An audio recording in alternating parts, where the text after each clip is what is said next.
Hello, Culture Matters podcast. Today's very exciting episode. Before I introduce you to our guest, here is quote: Father, forgive them, for they know not what they do. 12 minutes on 23 that. 34. Our guest today can elaborate on what it is I just said. They are a steward of their values, founder of Guardian Roofing and Siding, friends of the Culture Matters podcast, leader. And today we're going to have a conversation around truth. Thank you for coming back to the Culture Matters podcast, Robert Frehafer.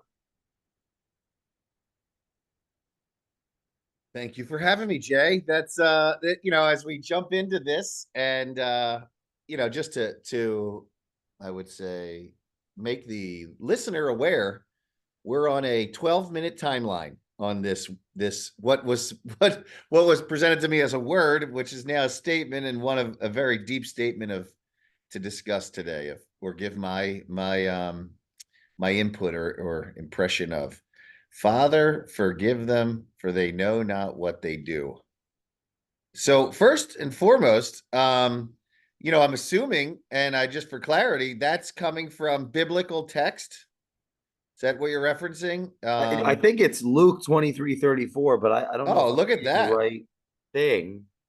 I'll go with that. Luke 23:34. I'm not looking to, but so yeah, bit from the Bible, and it's for context. Many people do know this, but for me, it's these are very impactful words. Um,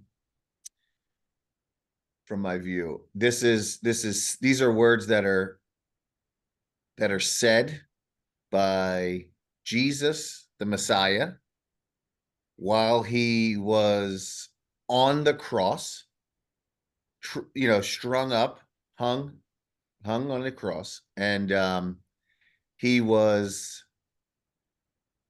just recently prior to that sold out or betrayed by one of his closest disciples. Not closest, but of the 12 disciples, I'm calling them the closest, but out of that group, um, Judas, we've all heard of, being called a Judas or something like that. So Judas betrayed him for, I want to say 30 shekels, something along those lines. But and he brought the Roman guard, and they took him, and Jesus said, "Here I am," and went with them. And then he was scourged, which is they took like they just whipped him with like stuff that ripped his skin apart. There was a maximum number of whips that someone could incur at the time because they would die. And many people did die from scourging. So he made it through that, ripped him apart, then forced to carry his cross to the hill. And his beard was ripped out, jammed, you know, like thorns into his forehead, spit on, blinded with a cover, punched in the face. Tell him as they're yelling at him, prophesy, who's hitting you? People walk by while he's on the cross, telling him, like, if you're God's son, get yourself off the cross now. He has two criminals that are crucified next to them on each side of him. And basically, one of them was doing that similar type of thing, like, if you are that, like, get it down, something along these lines, right? I don't want to say it out of context, but there was one that was next to him that said something along the lines of, when you get there, don't forget about me.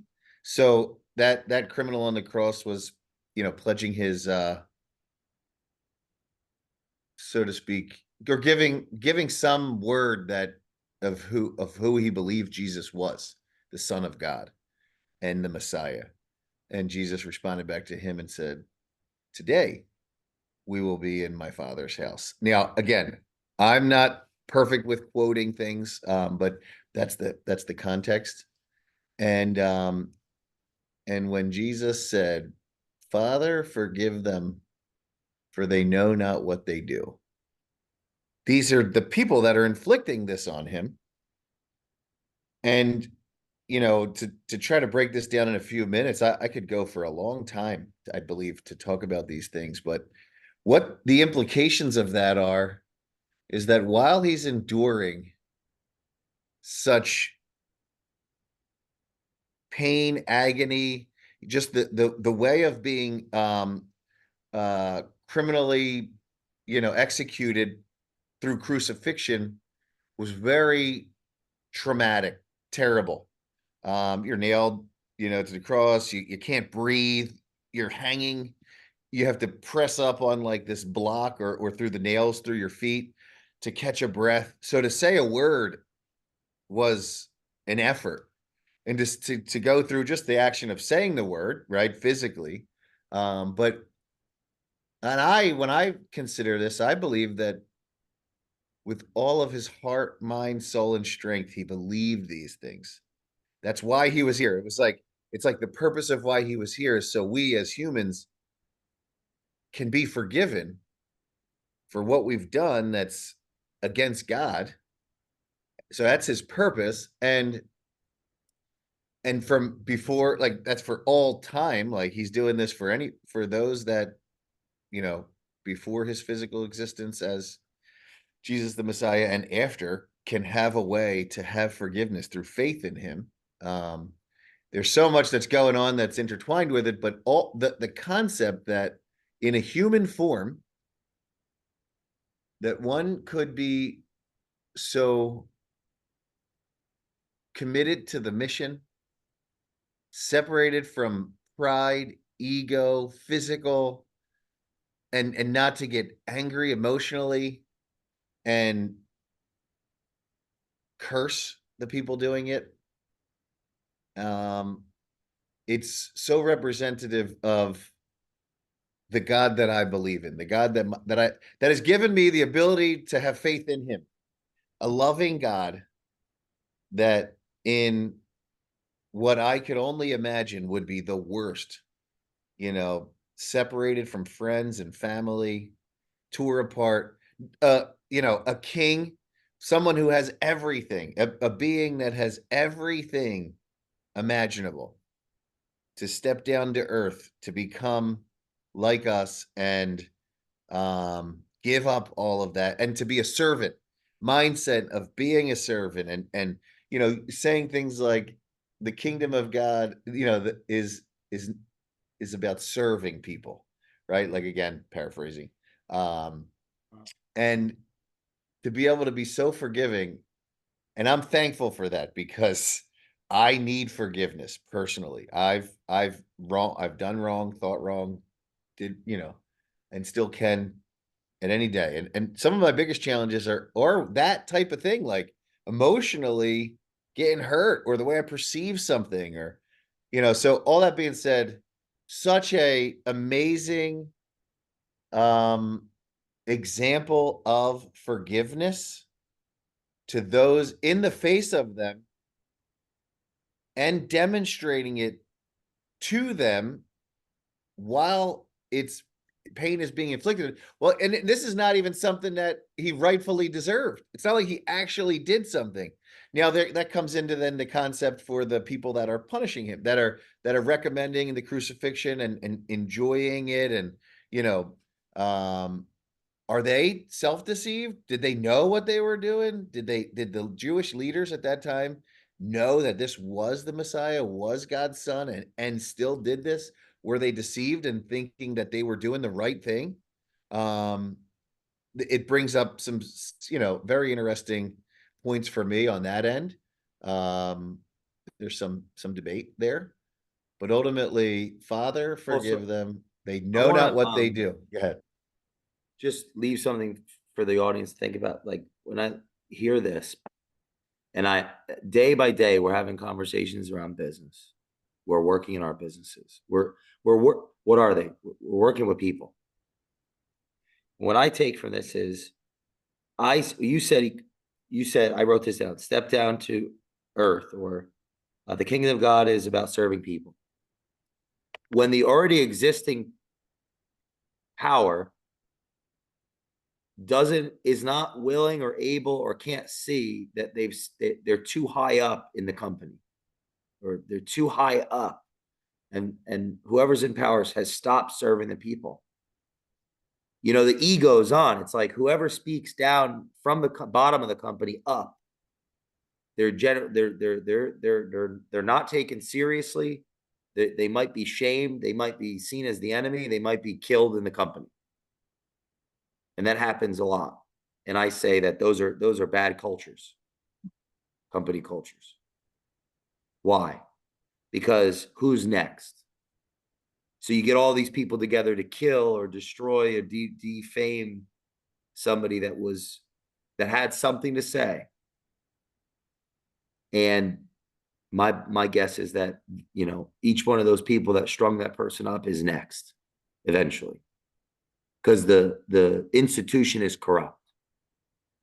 The business is corrupt because those that in power have stopped serving the people. They're not making the calls. They're not listening to the people. They're not working. So, you know, I know this is like a business show generally. We're talking about this profound statement, totally random. Like I just picked a random quote today to go into, and it's like very overwhelming and emotional to hear this. Like I see this type of interaction happen though. This ego, as I would say, it's like when I'm listening to your explanation of this happening, you have those that are already feel that the truth is one way. You have someone that's saying, hey, no, the truth is another way. And that someone that's challenging the status quo is killed. I see that happen every day in business. I see the institution failing the people. I see people being shamed. I see mentees being destroyed by mentors. I see the mentors losing themselves. I see us, right, losing ourselves in the pursuit of success, in the pursuit of everything that comes with service. Because we get all this stuff when we serve people. We get all this pride and all this success and all this fruit. And I, you know, I see it. I'm like, you know, I'd prefer not to lose my innocence in this journey to power. So that's what I get from this, you know, in a business show that we have here about, you know, culture mattering in business. It's like, what a profound story. It's overwhelming to think that something like that could actually have happened for me, you know, to hear that story. So, Robert, I'd love for you to close us out here. So, you know, final thoughts. Final thoughts is that that's just a tip of the iceberg of what's available from learning, from content, from impactful information through biblical text. And you know, I would encourage anybody that you know wants to understand the principles that are taught biblically are for the good of us, for you know, and they have eternal implications. So you know, if anybody's interested to understand, know more, want some direction, guidance, where to get it, you know, definitely can reach out to me, and I'd love nothing more than that. So thanks, Jay, for the opportunity to talk about something I'm so passionate about. Please, if you're listening, share this episode to someone that you believe needs to hear it, and leave a review on the Culture Matters podcast. Tell us what you think. We'll see you next time on the Culture Matters podcast.